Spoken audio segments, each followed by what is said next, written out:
भर बीजी रही लहंगा के कुंवर चोली में बरतिया तुहरा कति धुआं धुआं रे रात भर बीजी रही लहंगा के कुंवर चोली में बरतिया तुहरा कति धुआं धुआं रे तोरा धुआरी पखाइया बोले बरतिया पी के टोटल सिकरे कि आज मजाली है भरते बरतिया पी के टोटल सिकरे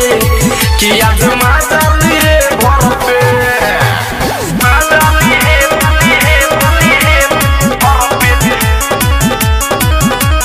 मजाली है भरते सारा गाँव जुआ बरतिया तोहरे पबिताई रे सूरज धरे कंधनंजय सबके हुआई रे सबके हुआई सारा गाँव जुआ बरतिया तोहरे पबिताई रे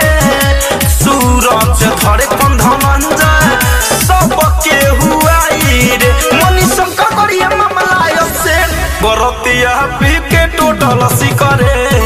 कि आज मजाली है भरते बरतिया पी के टोटल सिकरे कि आज मजाली है भरते तोहर जवानी बचल सबके नजर में गहर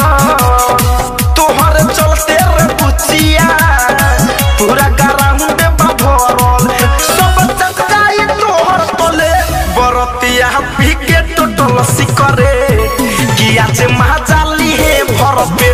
बरतिया पी के टोटल सिकरे